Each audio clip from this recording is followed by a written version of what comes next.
rien? Ah non, Tu m'as dit que tu t'étais réservé pour aujourd'hui. Oui, pour aujourd'hui. Ah, notre chef. Oui, tu vas bien? Oui, ça va. Je vois ça. Hein? Tu t'es bien reposé, toi, hein? Il m'a dit hier soir, mais j'ai pas parlé. Tout pour le Ouais, tout pour, Donc, tout pour aujourd'hui.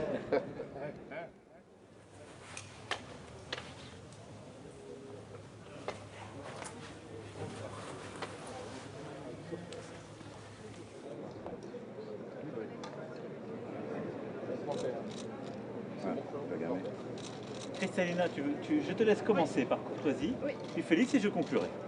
Ben, en anglais? Oui, en anglais. Okay, merci.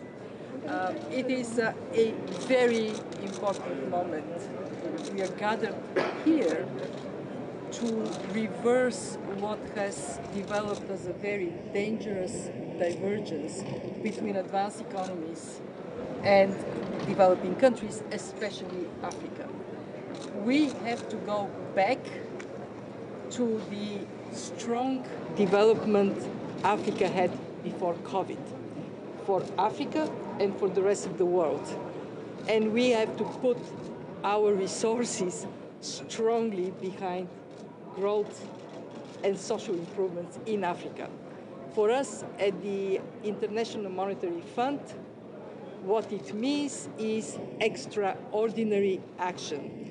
With the support of our members, we are putting forward a $650 billion new allocation of special drawing rights, lifting up reserves everywhere, lifting up reserves in Africa.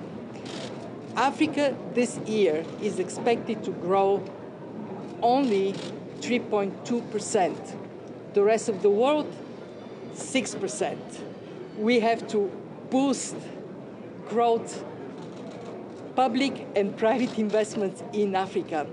And we can do that by mobilizing financing from international organizations, from bilateral donors, and of course, from the countries themselves.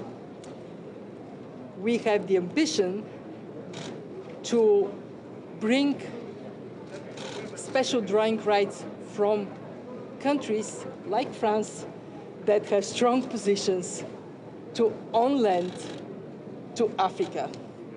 And I am confident this is going to materialize for the sake of Africa, but also for the sake of all of us, because growth and stability in Africa means prosperity and stability in Europe.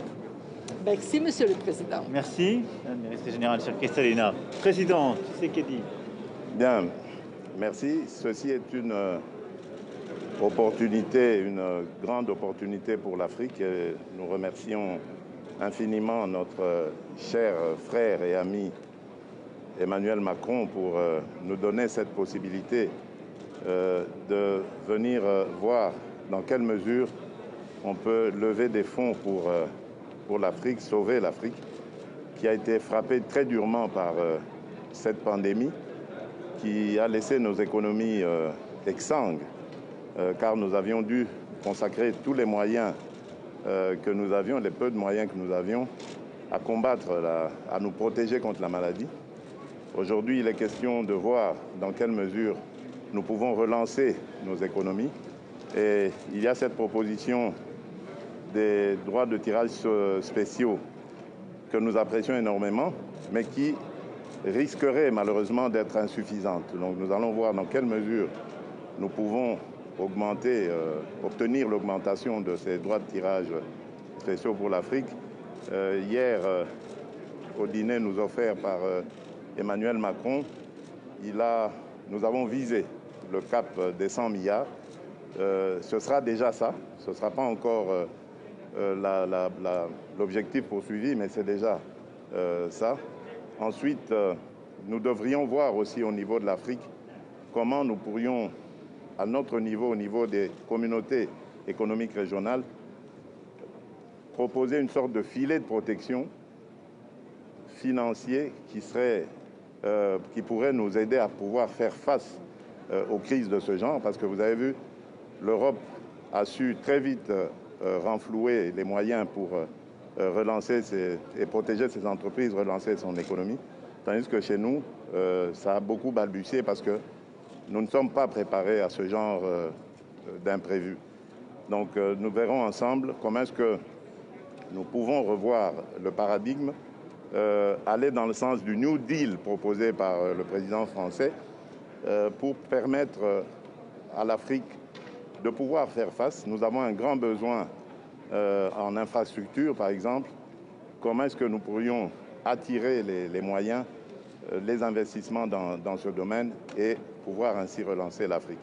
En tout cas, nous sommes très heureux de nous retrouver ici parce que nous pensons que c'est une opportunité qui nous est offerte de pouvoir faire parler l'Afrique et de pouvoir proposer à nos amis européens, nos traditionnels partenaires, comment est-ce que nous pouvons ensemble expliquer au reste du monde comment revoir le paradigme, comment revoir le fonctionnement des choses. Merci beaucoup. Merci infiniment.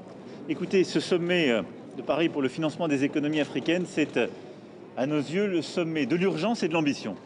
De l'urgence parce qu'il y a une urgence sanitaire. L'Afrique est l'un des continents le moins vaccinés au monde. Une urgence économique et sociale. Madame la directrice générale vient de le rappeler, le président Tshisekedi aussi. Il y a aujourd'hui un ralentissement très fort de la croissance partout en Afrique après une année 2020 extrêmement difficile. Et il y a un besoin de financement entre aujourd'hui et 2025 qui est estimé à environ 285 milliards de dollars. Et puis en même temps, c'est le sommet de l'ambition parce que l'Afrique a tout pour réussir. Elle a une jeunesse, une force productive et la capacité à relever les défis, ceux de l'urgence climatique et alimentaire en particulier. Si collectivement, nous décidons en effet de proposer une nouvelle donne.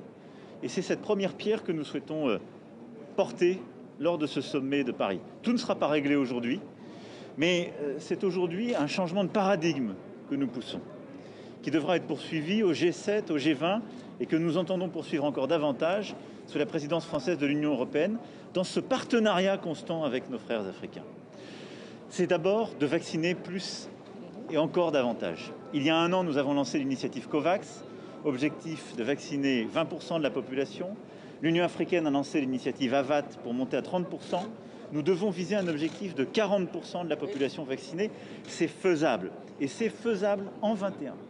Si nous mobilisons les financements tels que proposés par le FMI et si collectivement nous nous mettons en capacité de réallouer, de racheter plus de doses et de produire avec l'Afrique. Des propositions fortes ont été faites que soutient la France, qui consistent justement à aménager les règles de propriété intellectuelle et à permettre les vrais transferts de technologies qui mettront en capacité le continent africain de produire aussi davantage de vaccins. La deuxième chose, pour y répondre, c'est en effet ces droits de tirage spéciaux.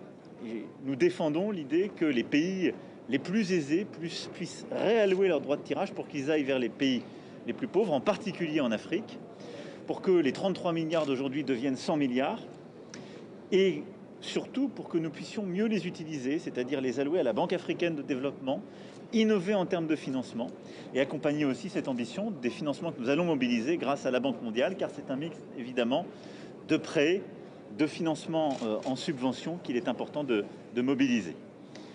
Plus largement, nous avons vu qu'il faut rénover les règles de gouvernance économique et financière pour le continent africain. Aujourd'hui, il y a la pandémie, il y a d'autres pandémies qui touchent l'Afrique depuis trop d'années, cette crise économique et sociale et l'épicentre du terrorisme international qui est en train de se déployer en Afrique. C'est pourquoi il est impérieux de pouvoir actualiser nos règles financières en prenant en compte cette charge de sécurité qui pèse sur beaucoup d'États africains, mais aussi en ayant une doctrine africaine de la bonne gouvernance. Et le rôle de l'Union africaine est ô combien important en la matière, consistant à utiliser cet argent vers la priorité, la sécurité quand il faut lutter contre le terrorisme, l'éducation, la santé, le développement durable, le développement des opportunités économiques. Enfin, ceci se complète évidemment par la construction d'un cadre d'affaires stable pour pouvoir mobiliser l'investissement privé. Nous en parlerons tout à l'heure.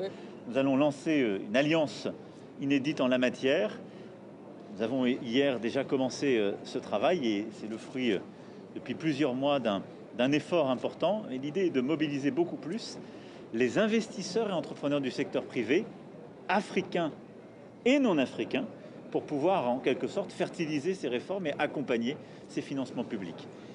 Chacune de ces composantes fait partie d'une stratégie qui est cette nouvelle donne pour l'Afrique. Je crois que si nous arrivons, dans les semaines et les mois qui viennent, à nous mobiliser sur cette base, nous aurons les capacités non seulement de répondre à l'urgence que j'évoquais et d'éviter le pire, mais surtout de faire de cette situation une chance pour répondre à des problèmes que nous voyions depuis longtemps, mais que nous tardions à régler au fond et avec des outils adaptés. Donc voilà ce dont nous allons encore travailler cet après-midi avant de vous rendre compte tout à l'heure. Merci beaucoup. Merci. On y va. C'est plus proche.